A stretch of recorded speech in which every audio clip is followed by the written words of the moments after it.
Halo semua, jumpa lagi di dalam channel saya, Ladang Alam. Bagi sahabat-sahabat dari Katolik, pasti tidak asing dengan sosok ini yang selalu didengungkan saat jalan salib, yaitu Veronica. Sosok Veronica tidak ada di dalam Alkitab. Lalu dari manakah Veronica itu? Siapakah dia? Apakah dia sosok yang benar-benar ada atau hanya tokoh fiktif? Jika tokoh fiktif, mengapa gereja Katolik menggelari dia sebagai orang kudus atau santa? Sebelum melangkah ke pembahasan, tolong di-subscribe, di-like, dan di-komen secara positif teman-teman, sehingga saya tetap semangat untuk membuat video-video lainnya. Dalam channel ini, apapun yang saya ungkapkan adalah hasil penelitian saya sendiri dan tidak bermaksud menyinggung agama dan kepercayaan tertentu. Dikisahkan saat Yesus berjalan menuju Kalvari untuk disalib, ada seorang perempuan yang menghampiri Yesus dan melihat Yesus yang kepayahan dan penuh luka. Ditambah wajahnya basah oleh darah yang mengalir dari mahkota duri yang dikenakannya. Wanita itu bernama Veronica. Tergelak oleh rasa iba, Veronica mengambil kerudungnya lalu mengusap wajah Yesus dengan kerudung itu. Agar Yesus boleh sedikit mendapatkan penyegaran dari rasa letih yang menderanya. Legenda lain mengatakan bahwa saat Yesus dihadapkan ke Pilatus, Veronica memberikan kesaksian yang menguatkan, yang menunjukkan sisi keilahian Yesus yang membuat Pilatus ragu untuk menghukum mati Yesus. Seperti yang dicatat dalam dokumen bernama Akta Pilati yang ditulis oleh sejarawan gereja bernama Eusebius yang hidup tahun 265 sampai 340 Masehi. Dikisahkan Veronica bersaksi bahwa dia adalah perempuan yang pendarahan selama 20 tahun lalu menyentuh jubah Yesus dan dia sembuh. Tetapi karena sistem patriarkis yang berlaku di budaya Yahudi dan Romawi saat itu, sehingga kesaksian Veronica tidak diperhitungkan sebagai kesaksian yang meringankan dan menjadi fakta hukum. Setelah Yesus diangkat ke surga dan pada zaman Petrus dan Paulus menyebarkan agama Kristus, Veronica pindah ke kota Roma. Saat itu Kaisar Tiberius jatuh sakit, lalu mengumumkan sayembara siapa yang bisa menyembuhkan Kaisar. Saat itu Veronica ingat akan kerudung di mana tercetak wajah Yesus. Veronica membawa kain tersebut di hadapan Kaisar Tiberius, lalu Kaisar disembuhkan. Terjadilah kehebohan di kota Roma akibat kain tersebut. Maka Veronica menemui Paus Clement. Dia menyerahkan kain tersebut ke Paus Clement. Tidak lama kemudian Veronica pergi ke Prancis, menikah di sana, dan tidak ada lagi kisah setelah itu. Menurut Encyclopedia Britannica, menuliskan begini. Eusebius di dalam bukunya Historica Ecclesiastica, di kota Kaisar Filipi, hidup seorang wanita yang disembuhkan oleh Kristus karena pendarahan. Bisa dibaca di Matius 9 ayat 20. Di dalam Injil tidak dikatakan nama wanita itu, tetapi di barat wanita itu diidentifikasikan sebagai Marta dari Betania, tetapi di gereja timur dikenal nama Berenike atau Veronike. Mungkin juga nama Veronike berubah menjadi Veronica. Di dalam edisi Katolik Encyclopedia tahun 1993 mengisahkan tentang legenda kuno dari Raja Abgar dari Edessa. Di dalam tulisan apokrif berjudul The Death of Pilate atau Mors Pilati, dari legenda tersebut diceritakan jika menurut legenda Veronica membawa kain dengan gambar wajah Yesus tersebut keluar dari Yerusalem dan menggunakan untuk menyembuhkan Kaisar Tiberius. Kain tersebut kemudian dibawa ke Roma di abad ke-8 dan dipindahkan ke Basilika Santo Petrus pada tahun 1297 atas perintah Paus Bonifacius ke-8. Religi tersebut kini masih ada di sana dan tindakan kasih Santa Veronica diperingati dalam perhentian ke-6 di dalam Jalan Salib. Menurut Encyclopedia Britannica, kisah tentang Santa Veronica adalah sebagai berikut. Eusebius dalam bukunya Historica Ecclesiastica mengisahkan bahwa di Kaisarea Filipi hidup seorang wanita yang disembuhkan oleh Kristus karena pendarahan. Kisah ini tidak dilengkapi dengan nama wanita yang disebutkan dalam Injil tersebut. Ibarat wanita itu diidentifikasikan sebagai Marta dari Betanika. Di timur ia dikenal dengan nama Berenike atau Beronike, nama yang tertera di dalam kisah naskah Akta Pilati, sebuah karya kuno di abad keempat.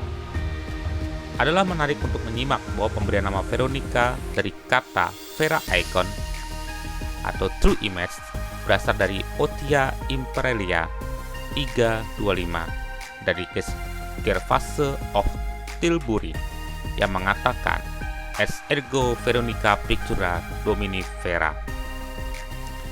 Kisah Santa Veronica tersebut dalam penglihatan Suster Mary of Saint Peter, seorang biarawati Karmelit yang hidup di Tours, Prancis, yang memulai devosi kepada wajah Kristus yang suci.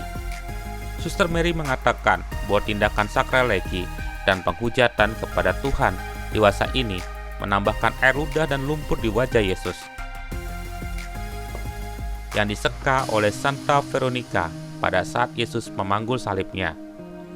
Menurut Suster Mary, Kristus menghendaki devosi kepada wajahnya yang kudus sebagai sili atas dosa sakralegi dan penghujatan kepada Allah. Devosi ini disetujui oleh Paus Leo ke-13 di tahun 1885. Sanggahan jika sosok Veronica merupakan mitos yang dipelihara oleh gereja. Yang pertama, figur Veronica merupakan salah terjemahan dari kata Vera Icon yang berarti True Image atau ikon wajah, menjadi nama seseorang perempuan yang mengambil wajah Yesus dengan kain. Tidak ada bukti historis yang mendukung keberadaan sosok Veronica tersebut, baik dalam catatan-catatan sejarah yang ditulis oleh penulis dari gereja atau sisi bukan dari Kristen. Hanya legenda-legenda yang berupa cerita rakyat yang diberitakan mulut ke mulut. Catatan terdekat oleh Eusebius pun hanya mencatat dari legenda yang sudah beredar saat itu. Yang kedua, saat Yesus memanggul salib menuju Golgota, sangat tidak mungkin ada seorang wanita yang bisa menghampiri Yesus, apalagi hingga mengusap wajahnya. Karena hukum Romawi berlaku, jika ada prajurit yang mengizinkan terhukum mati tersentuh oleh rakyat, maka prajurit itu akan dihukum mati bersama dengan terpidana. Jadi Veronica tidak mungkin bisa mendekati Yesus tanpa dia didera atau dibunuh oleh para prajurit tersebut. Apalagi seorang wanita yang merupakan bangsa kelas 2 saat itu di bawah hukum patrialis. Yang ketiga, nama Veronica ini muncul saat ditemukan kain kafan Turin yang tercetak wajah di sana yang diyakini sebagai wajah Yesus. Wajah Yesus di kain kafan tersebut muncul secara ajaib tanpa menggunakan tinta apapun. Peristiwa tercetaknya wajah Yesus disebut sebagai Acheriopita, yaitu tanpa buatan tangan sama sekali. Peristiwa Acheriopita muncul pada kain kafan Turin di tahun 574 Masehi yang dibawa dari Kapadokia di Konstantinopel, Turki, dan dicatat oleh penulis Bizantium bernama Giorgio Credeno. Saat itu kain kafan Turin disebut dengan sebutan Vera Icon atau wajah Kristus. Peristiwa Acheriopita dianggap sebagai persetujuan Tuhan atas ikon wajah Yesus tersebut. Sehingga perkembangannya, Vera Icon entah bagaimana berubah menjadi sosok perempuan yang mengusap wajah Yesus dengan kain kerudungnya dan bernama Veronica. Yang keempat, asal nama Veronica karena ketidaktahuan Gereja Katolik Roma terhadap ikon yang dimiliki oleh Gereja Katolik Timur atau Gereja Katolik Konstantinopel, sehingga terjadi kesalahan penyebutan dari Vera Icon menjadi Veronica dan menjadi legenda yang dikisahkan di dalam peristiwa Jalan Salib yang dimulai pada abad ke-15. Kisah ini Veronica yang mengusap wajah Yesus dipopulerkan oleh Mochi, sehingga sampai muncul devosi yang memasukkan di dalam salah satu peristiwa Jalan Salib di dalam perhentian ke-6. Yang kelima, Post Clement adalah paus pengganti setelah Santo Petrus sebagai pemimpin gereja saat itu. Memimpin pada tahun 88 sampai 97 Masehi. Dia adalah murid dari Santo Paulus. Di dalam buku yang ditulis Paus Clement tidak ada catatan yang menuliskan bahwa dia menerima kerudung dari Veronica seperti yang dikisahkan oleh Eusebius di tahun 300-an Masehi. Maka sebagai tambahan, memang perhentian ketiga, 4, 6, 7, dan 9 di dalam jalan salib yang kita kenal sekarang tidak disebutkan secara eksplisit di dalam kitab suci.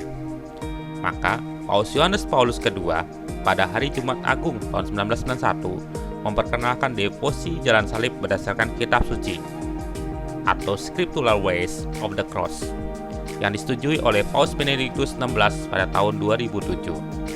Tentu ini tidak dimaksud untuk membatalkan meditasi jalan salib yang sudah kita kenal. Jalan salib menurut kitab suci ini dimaksudkan sebagai salah satu alternatif cara untuk merenungkan sengsara Kristus.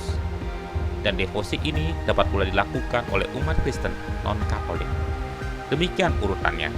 Yang pertama, Yesus berdoa di Taman Getsemani. Yang kedua, Yesus dikhianati oleh Yudas dan ditangkap. Yang ketiga, Yesus dijatuhi hukuman oleh Sanhedrin. Yang keempat, Yesus disangkal oleh Petrus. Yang kelima, Yesus diadili oleh Pilatus. Yang keenam, Yesus didera dan dimahkotai duri. Yang ketujuh, Yesus memanggul salibnya. Yang kedelapan, Yesus dibantu oleh Simon yang memanggul salibnya. Yang kesembilan, Yesus bertemu dengan para wanita di Yerusalem. Yang kesepuluh, Yesus disalibkan. Yang kesebelas, Yesus menjanjikan kerajaannya kepada pencuri yang bertobat. Yang ke-12, Yesus mempercayakan Maria pada Yohanes dan sebaliknya Yohanes kepada Maria. Yang ke-13, Yesus wafat di salib. Dan yang ke-14, Yesus dimakamkan. Jadi, ada tidaknya tokoh Veronica yang mengusap wajah Yesus tidaklah begitu penting. Tetapi yang ditekankan di dalam peristiwa jalan salib yang masih dilakukan saat ini adalah sikap berani berkorban dan menolong orang yang kesusahan di dalam contoh yang dilakukan oleh Veronica tersebut. Sikap berani bertindak untuk menolong orang lain yang sekarang hilang di dalam kemanusiaan saat ini. Bagi teman-teman yang bernama Veronica, jangan sedih dengan tokoh fiktif yang tidak ada ini. Justru nama Veronica itu artinya lebih kudus dibandingkan dengan sosok manusia itu sendiri, yaitu berarti gambar Yesus. Bagi Veronica, berarti gambaran dari wajah Allah itu sendiri. Anda adalah wajah Allah itu sendiri. Justru itu jauh lebih berharga dibandingkan sebelumnya. Demikian teman-teman pembahasan kita kali ini tentang Veronica. Sampai bertemu dengan pembahasan berikutnya. Sampai jumpa.